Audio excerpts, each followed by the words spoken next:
জীবনে এমন কি আছে যা আপনাকে অজান্তে শিখরে পৌঁছে দিতে পারে বা আপনার পতনও ঘটাতে পারে? সঙ্গতি। যদি আপনি কোনো শ্রেষ্ঠ ব্যক্তির সঙ্গ লাভ করেন, তাহলে তার শুভ চিন্তা, তার গুণ, তার স্বভাব আপনার মধ্যে চলে আসবে। আপনি আরো শ্রেষ্ঠ হয়ে উঠবেন। আবার সেখানেই যদি আপনি কোনো দুষ্ট ব্যক্তির সঙ্গতি লাভ করেন, কোনো খারাপ মানুষের সঙ্গতি লাভ করেন, তাহলে আপনার শুভ চিন্তা, আপনার গুণ, তা যে কখন আপনার থেকে কেড়ে নেওয়া হবে সেটা আপনি জানতেও পারবেন না। দেখুন, এই সঙ্গতি হলো অত্যন্ত গুরুত্বপূর্ণ। এই সঙ্গতি আপনার নিয়তি নির্ধারণ করে। আপনাকে উদাহরণ দিলে, বৃষ্টির ফোঁটাকে দেখুন। যদি কোনো ফোঁটা গাছের পাতায় এসে পড়ে, তাহলে তা জীবন দান করতে পারে। যদি এমন কোনো ফোঁটা সাপের মুখে এসে পড়ে, তাহলে তা বিষে পরিণত হয়। যেমন সঙ্গ, তেমন নিয়তি। এবার দুর্ভাগ্যের বিষয় হলো এটাই যে বর্ষার ফোঁটা নির্ধারণ করতে পারে না সে কোথায় পড়তে চায়। তার নির্বাচনের ক্ষমতা নেই। কিন্তু আপনার কাছে তো বিবেক আছে, আপনি ভাবতে পারেন, চিন্তা করতে পারেন। তাহলে আপনি ভাবুন, আপনি কি এমন সঙ্গ চান যা শ্রেষ্ঠ, নাকি এমন সঙ্গ চান যা অশুভ? নির্বাচন আপনারই। শ্রেষ্ঠ সঙ্গ বাছুন আর আমার সাথে ভালোবেসে বলুন, রাধা রাধা। আমাদের জীবনে অত্যন্ত গুরুত্বপূর্ণ একটা আশা বসবাস করে, বিশ্বাসের রূপে। বিশ্বাস যা আমরা ঈশ্বরের ওপর করি, ভাগ্য, প্রারব্ধের ওপর করি, নিয়তির ওপর করি। যখনই ভালো কিছু হয় আমরা বলি এ হলো ঈশ্বরের দয়া। যখন খারাপ কিছু হয় আমরা বলি এ হলো ঈশ্বরের মায়া। কখনো ঈশ্বর বা ভাগ্য বা প্রারব্ধ বা নিয়তি। আপনি নিজে কোথায় তা কখনো ভেবেছেন? আপনি বিশ্বাস করছেন ঈশ্বরের উপর, প্রারব্ধের উপর, কখনো নিজের উপর করেছেন? আমি আপনাকে একটা সহজ কথা বলি, যদি আপনি ঈশ্বরের উপর বিশ্বাস রাখেন, শুধুই ঈশ্বরের উপর বিশ্বাস, তাহলে আপনি সেটাই পাবেন যেটা আপনার ভাগ্যে লেখা রয়েছে। কিন্তু যদি আপনি নিজের উপর বিশ্বাস রাখেন, আত্মবিশ্বাস রাখতে শেখেন, তাহলে ঈশ্বর আর নিয়তি দুজনে মিলে আপনার ভাগ্যে সেটাই লিখবে যা আপনি চাইছেন। তাই মনে রাখবেন, সাফল্যের পথ হলো এই বিশ্বাস। নিজের আত্মবিশ্বাসকে ধরে রাখতে শিখুন, দেখবেন আত্মা প্রসন্নতায় ভরে উঠবে। তাহলে আসুন এই প্রসন্ন ভাব নিয়েই বলুন, রাধা রাধা।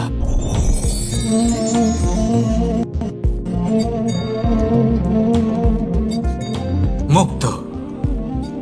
এই মুক্তই সবাইকে মোহিত করে দেয়, নিজের দিকে আকর্ষিত করে। অত্যন্ত সুন্দর, গোল, শুভ্র।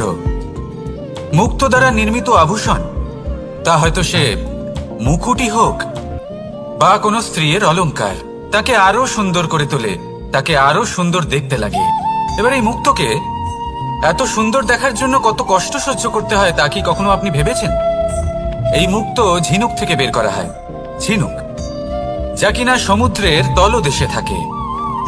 ওকে কত কষ্ট সহ্য করতে হয়, জলের চাপ সহ্য করতে হয়, সমুদ্রের স্রোত সহ্য করতে হয়।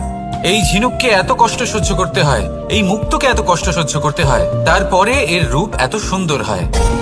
যদি আপনিও আপনার পরিশ্রমের সৌন্দর্য, নিজের পরাক্রমের সৌন্দর্য এই সংসারে প্রকাশিত করতে চান, তাহলে আপনাকেও কষ্ট সহ্য করতেই হবে।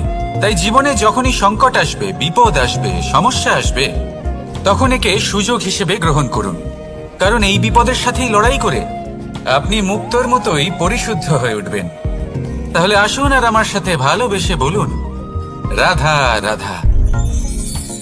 আপনি কি জানেন আপনার জীবনে আপনার আসল জীবন সাথী কে হন? মাতা পিতা, ভাই বোন, স্বামী স্ত্রী? না, আপনার আসল জীবন সাথী হলো আপনার শরীর।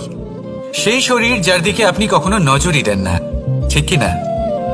এবার যে মানুষ এই রহস্য বুঝতে পারেন, তার জীবন এমনি শুভ হয়ে যায়। আপনি নিজেই দেখুন না, সে সংসারের মঙ্গলই করা হোক বা সত্যের রক্ষা করা হোক, তা সে শত্রুর সাথে যুদ্ধ করা হোক বা মিত্রকে রক্ষা করা হোক, এই শরীরই তো কাজে আসে। তপস্যাতে, বলিদানে, পরিশ্রমে এই শরীরই হলো আধার, ঠিক কিনা? তাই আমাদের কর্তব্য হলো যে আমরা যেন নিজের শরীরের যত্ন নিই। আমরা কি খাই, আমাদের কি খাওয়া উচিত, এটা যেন বুঝি। কোনটা সুপাচ্য আর কোনটা নয়, এটা যেন বুঝি। কারণ যেমন হবে অন্ন, মনও তেমনই হবে। যত ভালো অন্ন তত ভালো মন, আর সুস্থ শরীর হলো সুস্থ মনের আধার। এ কথা অবশ্যই মনে রাখবেন। আর যদি মন সুস্থ থাকে তাহলে সকল শুভ উদ্দেশ্য পূর্ণ হবে। তাহলে আসুন আর আমার সাথে ভালোবেসে বলুন, রাধা রাধা। কথায় আছে যে দৃষ্টি অত্যন্ত কঠোর হয়, অত্যন্ত শক্তিশালীও হয়। কথায় আছে যে কারোর উপর যদি কুদৃষ্টি পড়ে তাহলে তার বিনাশ কেউ আটকাতে পারে না। এই যে কুদৃষ্টি, এর উপাচারও আমাদের কাছে রয়েছে। যখন আমরা বাড়ি নির্মাণ করি তখন একটা কালো মুখোশ লাগাই, যাকে রক্ষা কবচ মনে করা হয় কুদৃষ্টি থেকে বাঁচার জন্য। যখনই কোনো বাচ্চা বাইরে যায় তখন তার মাথায় আমরা একটা কাজলের টিপ পরিয়ে দিই কুদৃষ্টি থেকে বাঁচার জন্য। অর্থাৎ এই সংসারে কুদৃষ্টি থেকে বাঁচার উপাচার রয়েছে। উপাচার যদি কিছু না থেকে থাকে তাহলে তা হলো দৃষ্টিভঙ্গি। যদি আপনার দৃষ্টিভঙ্গি অনুচিত হয় তাহলে আপনার পতন কেউ আটকাতে পারবে না। না পারবে কালো মুখোশ, না কালো টিপ, না স্বয়ং ঈশ্বর। সেই জন্য নিজের দৃষ্টিভঙ্গি শুভ করে তুলুন, সবকিছু শুভই হবে। আসুন আমার সাথে ভালোবেসে বলুন, রাধা রাধা। কথায় আছে যে জীবনের আধার হলো সম্পর্ক, প্রসন্নতারও এবং ঈশ্বরের সাথে দেখা পাওয়ারও। এবার এই সম্পর্কের আধার আসলে কি? সেবা? না। বোঝাপড়া? না। অপেক্ষা? না। এই সম্পর্কের আধার হলো বিশ্বাস। যদি বিশ্বাস ভেঙে যায় তাহলে জেনে রাখবেন যে সম্পর্করূপী এই ভবন, এর ভিতই ভেঙে গেল। আর যদি ভিত ভেঙে যায় তাহলে সেখানে অন্য কোনো ভবন নির্মাণ সম্ভব নয়, সম্ভবই নয়। এই সমস্ত সম্পর্কের বিশ্ব বিশ্বাসে বসবাস করে। এই বিশ্বাস হলো অত্যন্ত গুরুত্বপূর্ণ। এই বিশ্বাসের জোরেই আমি আর রাধা কোনো সাংসারিক বন্ধনে আবদ্ধ না হয়েও এক অত্যন্ত দৈব অলৌকিক বন্ধনে আবদ্ধ। এই হলো বিশ্বাস, যার দ্বারা 11 অক্ষৌহিনী সেনার সামনে অর্জুন দাঁড়িয়েছিল এবং জয়ী হয়েছিল। এই বিশ্বাস হলো অত্যন্ত গুরুত্বপূর্ণ, তাই বিশ্বাস করতে শিখুন, বিশ্বাস দিতে শিখুন, বিশ্বাস পালন করতে শিখুন। আর আমার সাথে ভালোবেসে বলুন, রাধা রাধা। এই সংসার অত্যন্ত বিচিত্র এক স্থান। এ সত্য খুঁজতে থাকে, আর সত্য খুঁজে পেলেই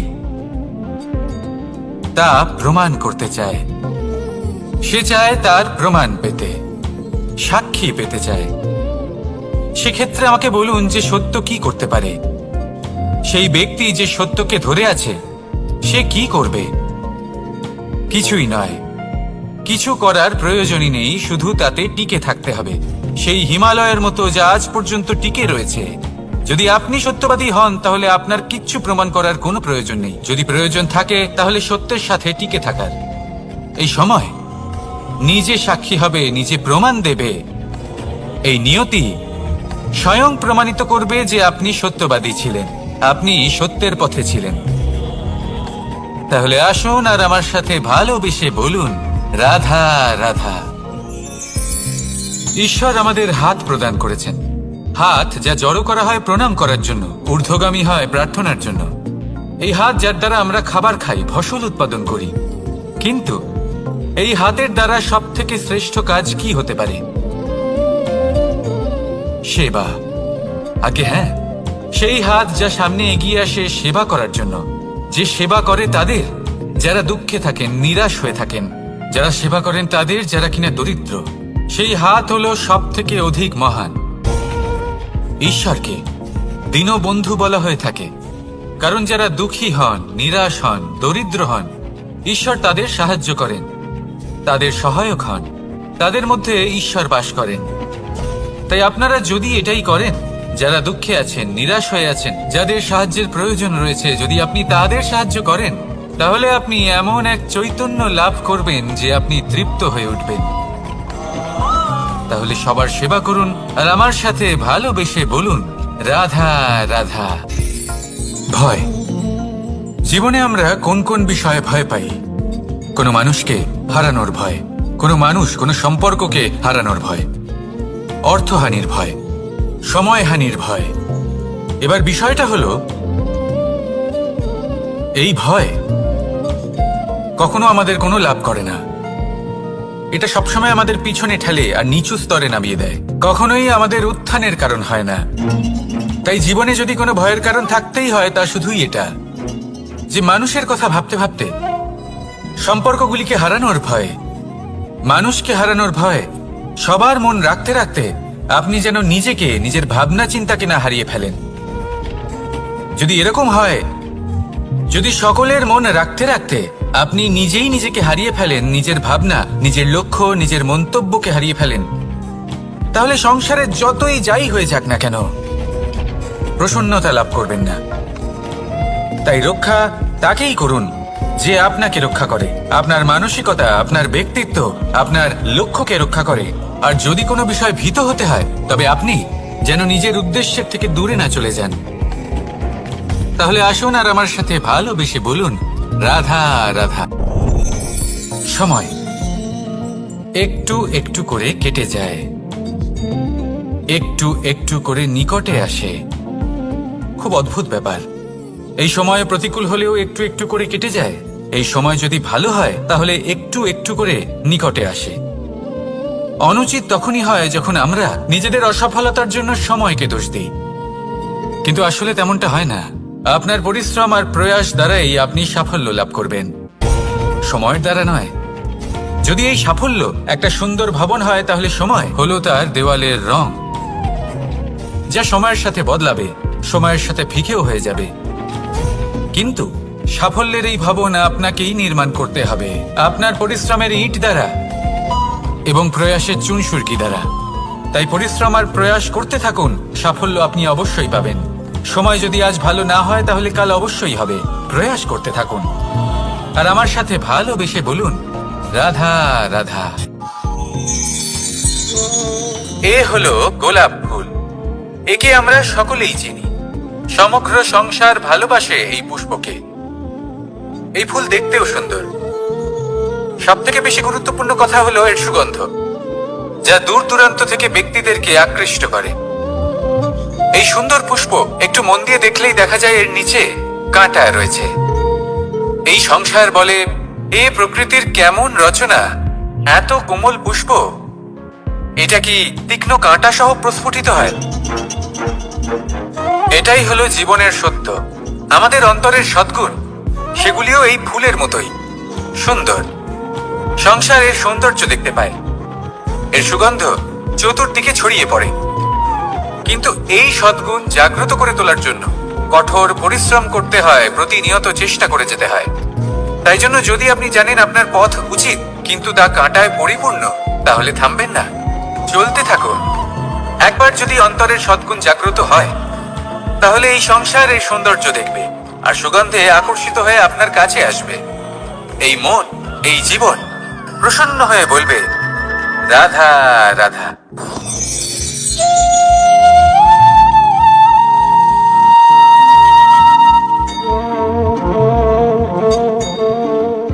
মোহনের বাঁশির এই সুর, এই সঙ্গীত কার না পছন্দ হয়? সবারই খুব ভালো লাগে।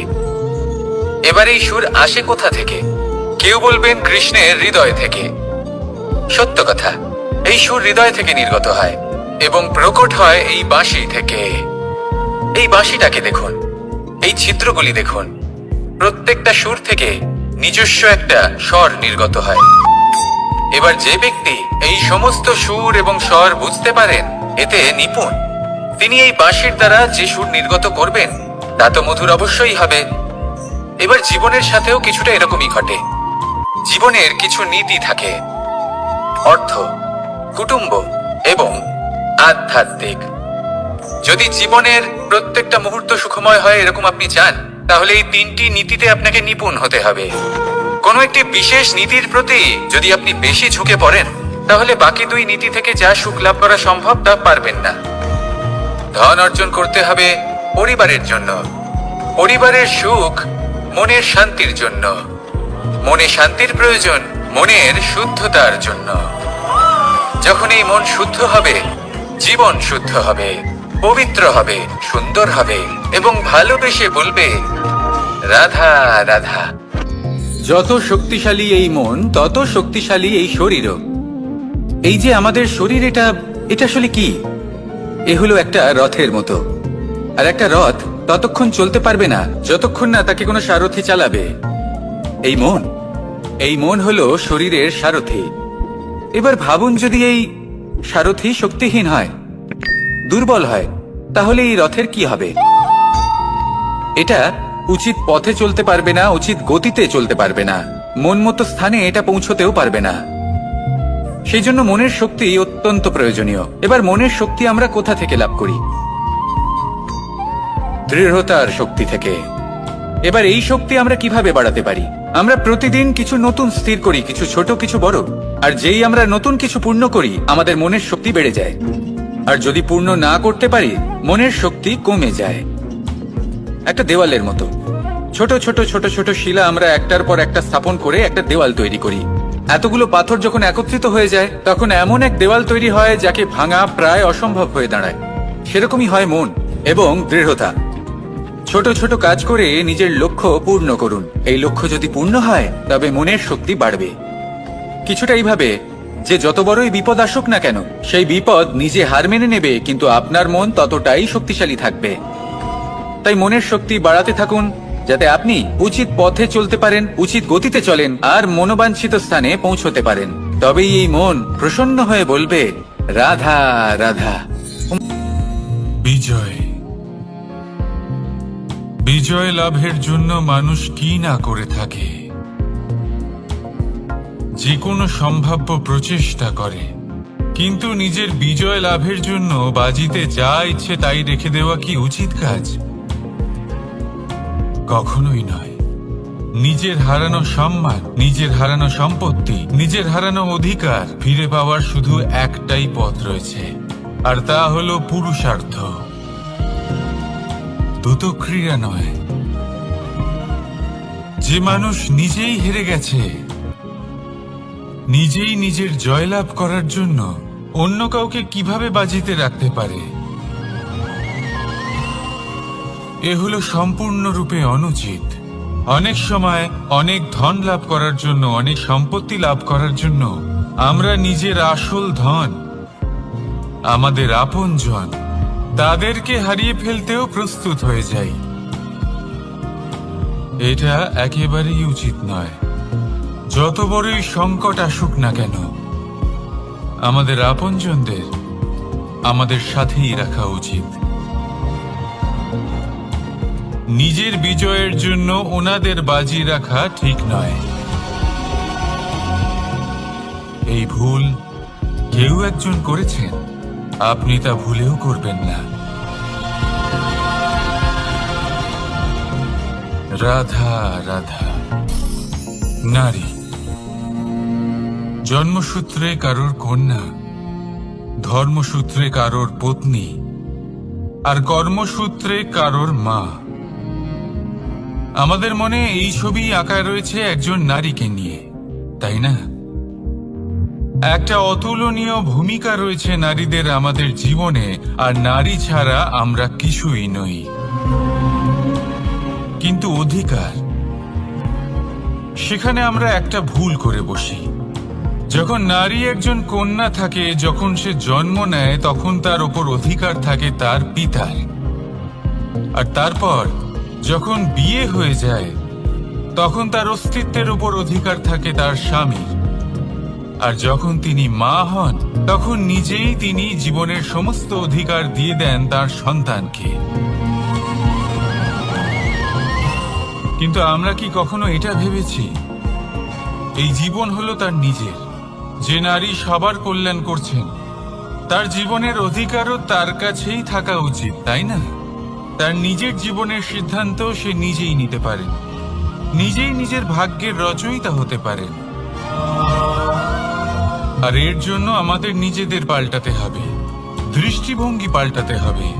কারণ এই ধারণা সেটা আজ বা কালকের ব্যাপার নয়, এটা ঘটে চলেছে বহু বছর ধরে আর চলতেই থাকবে যদি আমরা এটা না বদলাই। আর এটা তখনই সম্ভব হবে যখন আমরা নিজেদের মধ্যে পরিবর্তন আনব। তাই আজকের পর থেকে, এই মুহূর্ত থেকে কোনো নারীর ওপর অকারণ অধিকার স্থাপনের আগে সহস্রবার ভেবে দেখবেন। কারণ যখন নারী নিজের অধিকার কেড়ে নিতে বাধ্য হবেন, তখন শুধু এবং শুধুমাত্র বিনাশই ঘটবে।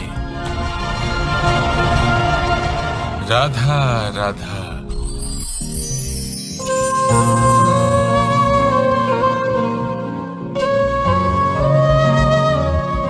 নারী,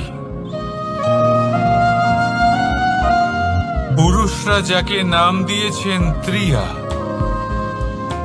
কেন দিয়েছেন, কে দিয়েছেন, কেউ তা জানে না। কথায় আছে, পুরুষরা ভাবেন যে ত্রিয়া, ভাবেন একরকম, বলেন অন্য কিছু, আর করেন অন্য কিছুই। কিন্তু সত্যিটা কি এটাই? আসল সত্যি হলো এটাই যে ত্রিয়া হলো সেই চরিত্রহীন পুরুষ, আর কেউ নয়। সেই পুরুষ যারা নারীকে বলেন যে আপনি হলেন মা, আপনি হলেন দেবী, আপনি হলেন বোন। আর ভাবেন কি? ভাবেন যে এই নারী হলো আমাদের পায়ের ধুলো, আর কিচ্ছু নয়। আর কি করেন? ওনাদের মাথায়, ওনাদের খোপায় মালা পরিয়ে দিয়ে ভাবেন যে ওনারা হলেন তাদের পায়ের ধুলোর সমান। একজন নারীর সম্মান ভঙ্গ করেন, তাদের দাসী মনে করেন। ভুলবেন না, যত্র নারীয়াস্ত পূজ্যন্তে রমন্তে তত্র দেবতা। অর্থাৎ যেখানে নারীকে পুজো করা হয়, সেখানে ঈশ্বর বাস করেন। আর যেখানে নারীকে অপমান করা হয়, সেখানে ঈশ্বর এবং ভাগ্য এই দুই রুষ্ট হয়। মনে রাখবেন, যদি নারী কল্যাণকারী হতে পারেন, তাহলে নারী মহাচণ্ডী রূপও ধারণ করতে পারেন। যদি একজন নারী মাতা হয়ে জন্মদান করতে পারেন, তাহলে নারী মৃত্যু হয়ে বিনাশও করতে পারেন। যেখানে নারী অপমানিত হবেন, সেখানে মহান ভারতও মহাভারতের পথে অগ্রসর হতে পারে। তাই মনে রাখবেন, নারীর অপমান যেন কখনোই না ঘটে। আর যদি কোথাও নারীর অপমান হয়, তার অর্থ হলো আপনার বিনাশ আপনার দিকেই আসছে। আর এটা হলো তার প্রথম পদক্ষেপের প্রথম পদধ্বনি। রাধা রাধা। যদি সন্তান কোনো দুষ্কর্ম করে, তাহলে সেই অপরাধ শুধু কি সেই সন্তানের? না, যদি সন্তান দুষ্কর্ম করে, তাহলে অপরাধী তার মাতা পিতাও, যারা পুত্রমোহর কারণে সেই অনুচিত কাজে তাকে বাধা দেননি। অপরাধী হলেন তার পিতামহ, যিনি নিজের কর্তব্যবোধের কারণে নিজের পরিবারের যত্ন নেননি, যিনি সন্তানকে কখনো শাস্তি দেননি। অপরাধী হলেন তার সেই গুরুও, যিনি নিজের শিষ্যের সেই দুষ্কর্ম দেখেও তাকে প্রতিহত করতে পারেননি। একজন হবু রাজার কর্তব্য হলো নিজের প্রজার কাছে সে যেন এক উদাহরণ প্রস্তুত করতে পারে। কিন্তু যদি এত অনুচিত উদাহরণ প্রস্তুত হয়ে থাকে, তাহলে মা বাবার, বাড়ির বয়োজ্যেষ্ঠদের কর্তব্য হলো ওনারা যেন সেটা সেখানেই থামায়। হয় ভালোবেসে, নয়তো শাস্তি দিয়ে।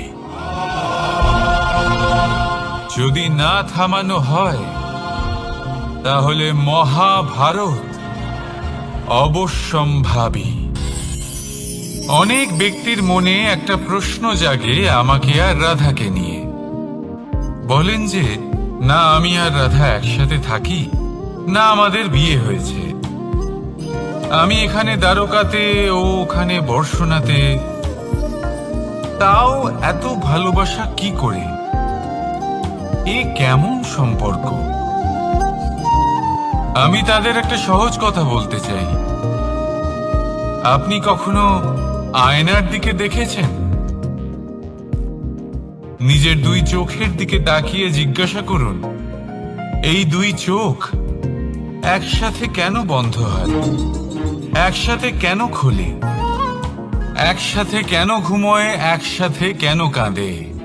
আজীবন কোনো এক মানুষের সাথে সম্পর্ক রাখা অবশ্যই সম্ভব, তাদের সাথে দেখা না করি। আমার আর রাধার ভালোবাসাও কিছুটা এরকমই, আর কিছুটা এরকমই হয় ভালোবাসা দুই নয়নের মতো, যারা কখনোই মিলিত হবে না, কিন্তু চিরকালের জন্য একসাথে জুড়ে থাকবে। এই অনুভূতি নিঃস্বার্থ হয়, আর এই নিঃস্বার্থ ভালোবাসা আপনাকে আনন্দের পথে অগ্রসর করে। জীবনে সবসময় নিঃস্বার্থভাবে ভালোবাসুন, শুধুমাত্র আনন্দই পাবেন। তাহলে আসুন আমার সাথে নিঃস্বার্থভাবে ভালোবেসে বলুন, রাধা রাধা। মানুষ, কোনো ব্যক্তির নির্মাণ হয় কিভাবে?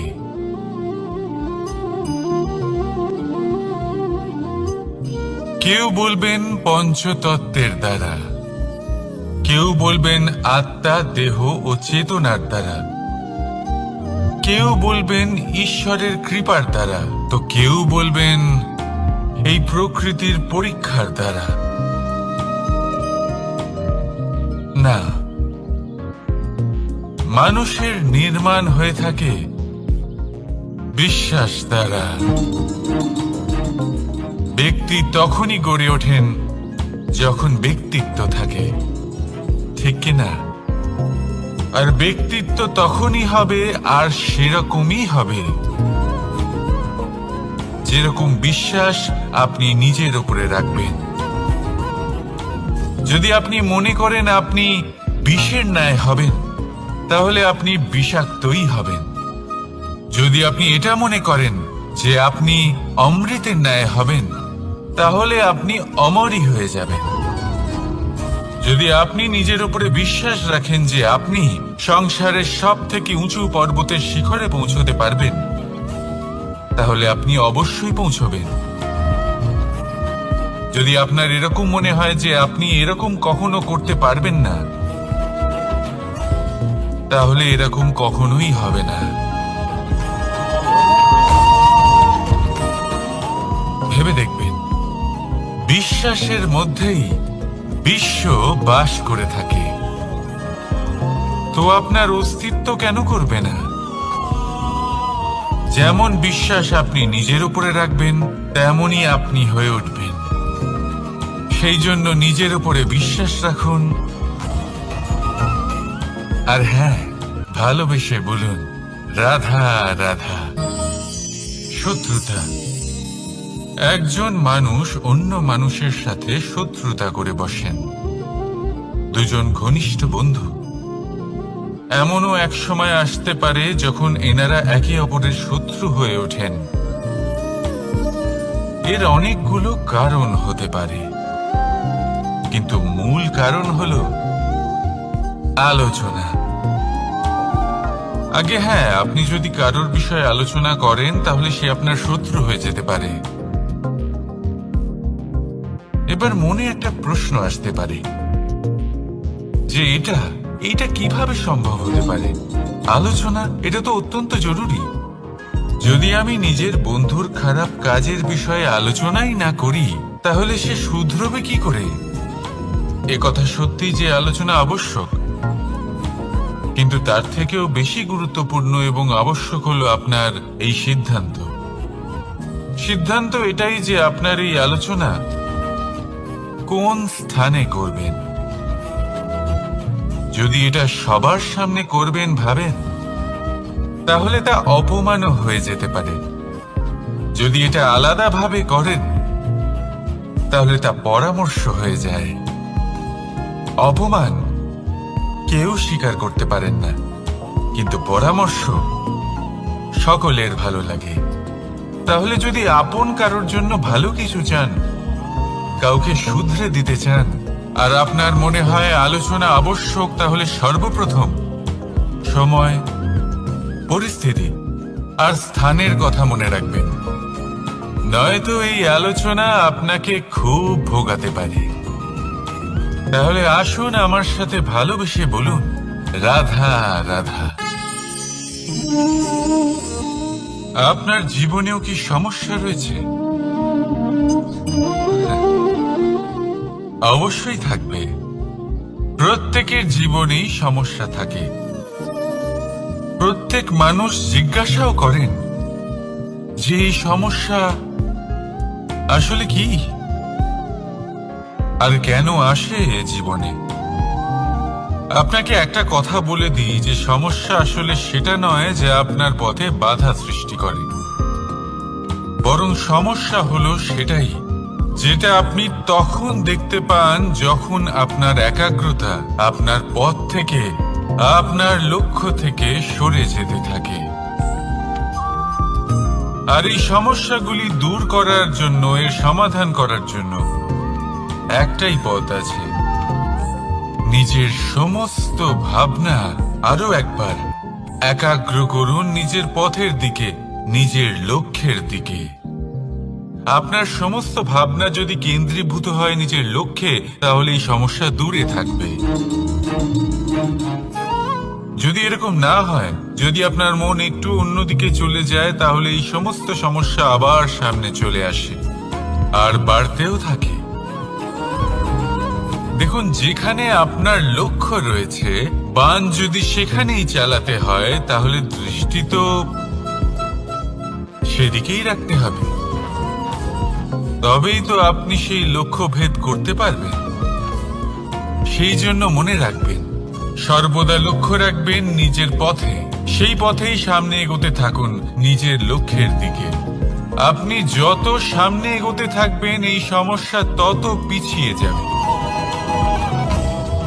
তাহলে আসুন আমার সাথে ভালোবেসে বলুন, রাধা রাধা। এই পাখিরা সত্যি খুব সুন্দর, আমার খুব ভালো লাগে। আপনি নিশ্চয়ই শুনে থাকবেন যে কিছু পাখির কাছে ডানা অবশ্যই থাকে, কিন্তু উড়তে পারে না। তারা চায় উঁচু আকাশে উড়ে বেড়াতে এবং মেঘেদের সাথে কথা বলতে, করতেই পারে না। এবার এই সংসারেও পাওয়া যায় ঘুড়িও। এদের মধ্যে না জীবন আছে, না প্রাণ আছে, আর না আছে ডানা, কিন্তু এরা আকাশের সাথে কথা বলে, হাওয়ার বেগের সাথে কথা বলে, আনন্দ করে, উৎফুল্ল হয়ে ওঠে। আকাশে জীবনের কিছু মুহূর্ত কাটায়। তার কারণ কি হতে পারে? কারণ হলো সুতো। এই সুতো যদি সঠিক হাতে থাকে, তাহলে এই কাগজের তৈরি ঘুড়িও আকাশের উচ্চতায় উড়ে বেড়াতে পারে। এবার এই সুতো আসলে কি? এই সুতো হলো আসলে ভালোবাসার, এই সুতো হলো আসলে বিশ্বাসের। আর এটা আপনি দিয়ে থাকেন তাদের হাতে যাদের আপনি বিশ্বাস করেন, যাদের আপনি নিজের সর্বস্ব দিয়ে দেন। ভেবে দেখুন, এই ভালোবাসা আর বিশ্বাসের সুতো আপনি যদি সঠিক মানুষের হাতে দিয়ে দেন, তাহলে আপনি অনেক উচ্চতায় উঠতে পারবেন, আকাশের উচ্চতায় উড়ে বেড়াতে পারবেন, মেঘের সাথে কথা বলতে পারবেন, পাখিদের মতো উড়তে পারবেন, যা ইচ্ছে তাই করতে পারবেন। শুধু এই মানুষ সঠিক হতে হবে, এমন একজন মানুষ যার মনে আপনার জন্য ভালোবাসা রয়েছে, এমন এক মানুষ যার মনে কোনো স্বার্থ নেই, যিনি পরোপকারী, এমন একজন ব্যক্তি যিনি আপনার অস্তিত্বকে বাইরে নিয়ে আসতে পারবেন, তাকে উজ্জ্বল করে তুলবেন। তাহলে ভালোবাসুন, আনন্দ করতে থাকুন, আর এই আনন্দ সহকারে বলুন, রাধা রাধা। আমরা সকলে এমন ব্যক্তির সাথে থাকতে চাই যারা খুব মিষ্টি কথা বলেন, যাদের ব্যবহার আমাদের ভালো লাগে, যারা দেখতে সুন্দর হন, যাদের আমরা পছন্দ করি। আর সব সময় এমন ব্যক্তির থেকে দূরে থাকতে চেষ্টা করি যাদেরকে আমরা পছন্দ করি না, যাদের কথা আমাদের খারাপ লাগে, যাদের কথা একটু কঠোর হয়। আমরা সব সময় চেষ্টা করি এদের থেকে দূরে থাকার, ঠিক কিনা? কিন্তু যদি বাস্তবটা দেখি, তাহলে এই কঠোরতা জীবনে শান্তির প্রলেপ দেয়। ওষুধও একটু কড়াই হয়, কিন্তু এ কি করে? আমাদের সুস্থ করে তোলে। ঠিক সেইভাবেই ভালোবাসার এই অধ্যায় একটু কঠিন, একটু কড়াও মনে হতে পারে, কিন্তু এর ফল সবসময় আপনাদের স্বাস্থ্যের পক্ষে ভালোই হয়। সেই জন্য যদি কেউ আপনার নিন্দে করে, আপনাকে কড়া কথা শোনায়, আপনার ব্যাপারে আলোচনা করে, তার মানে এটা নয় যে সে আপনার শত্রু। হতে পারে তিনি আপনার বন্ধু হন, আপনার জন্য ভালো চান, আপনাকে শুধরে নিতে চান, আপনার মধ্যে কোনো পরিবর্তন দেখতে চান। সেই জন্য কখনো কারোর কথা শুনে বা কাউকে দেখে প্রাথমিকভাবে এই সিদ্ধান্ত নেবেন না যে তিনি আপনার শত্রু হন নাকি আপনার বন্ধু হন। এমনও শত্রু হয়ে থাকেন যে গুড়ের মতো মিষ্টি মিষ্টি কথা বলে আসলে আপনাকে বিষ পান করিয়ে দেবেন, আর এমনও বন্ধু থাকেন যারা আসলে নিমের মতো কড়া কথা বলেন কিন্তু আপনাকে অমৃত পান করান। এদের মধ্যে পার্থক্য করতে জানতে হবে, কে আসলে শত্রু হন আবার কে আসলে মিত্র হন। এই পার্থক্য যখন আপনি করতে শিখবেন, তখন আপনি এই সংসারের সব থেকে সুখী প্রাণী হয়ে উঠবেন। এই পার্থক্য বোঝা সহজ নয়, কিন্তু অবশ্যই আবশ্যক। রাধা রাধা। অসুখ। এমন কোনো মানুষ আছেন এই সংসারে যার অসুখ করে না? প্রত্যেক মানুষ কখনো না কখনো অবশ্যই অসুস্থ হয়েছে, তার এই শরীর রোগের শিকার অবশ্যই হয়েছে। এবারে দেখুন, এই রোগ আসে আবার এই রোগ চলেও যায়, কিন্তু সেই রোগ আমাদের কষ্ট দিতে কেন সক্ষম হয়? কারণ হলো স্বচ্ছতা। যদি এই স্বচ্ছতা শরীরে না থাকে, তাহলে মানুষকে শারীরিক কষ্ট পেতেই হবে। ঠিক সেইভাবেই অত্যন্ত প্রয়োজনীয় হলো এই স্বচ্ছতা যেন মনেও থাকে। যদি এই স্বচ্ছতা মনে না থাকে, তাহলে মানুষ চারিত্রিকভাবে কষ্ট সহ্য করেন। এবারে নিবারণ কি হতে পারে? বড়ই সহজ এর উপশম। যদি রোগ শরীরে হয়, তাহলে সর্বপ্রথম স্বচ্ছতা বজায় রাখতে শিখুন, এই শরীরকে পরিষ্কার রাখতে শিখুন। বিচক্ষণতার সাথে এই রোগের সম্মুখীন হন, ভয় পাওয়ার কোনো দরকার নেই। ব্যায়াম করতে থাকুন, সব ঠিক হয়ে যাবে। সেইভাবেই যদি এই অসুখ মনে হয়, তাহলে কি করা যায়? সর্বপ্রথম তার আধারের উপরে নজর দিন। আপনার এই আধারই হলো আপনার আহার। যা আপনি আহার করবেন, সেরকমই মানুষ হয়ে উঠবেন। সেইভাবেই আপনি যেরকম ভাবেন, সেরকমই মানুষ হয়ে উঠবেন। সেই জন্য নিজের ভাবনাকে শুভ করুন, নিজের দৃষ্টিভঙ্গিকে শুভ করে তুলুন, সবকিছু সঠিক হবে।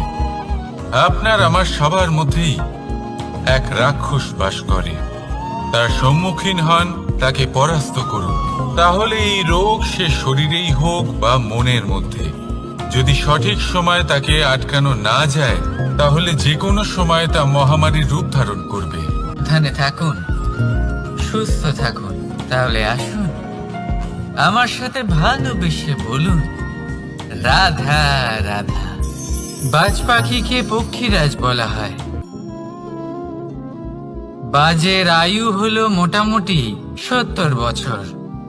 এবার 40 বছর হতে হতেই ওদের পালক লম্বা এবং ভঙ্গুর হয়ে যেতে থাকে, ঠোঁট বেঁকে যায়, ডানা ভারী হয়ে যায়, অর্থাৎ আগের মতো উড়তে পারে না, সেই শক্তি থাকে না।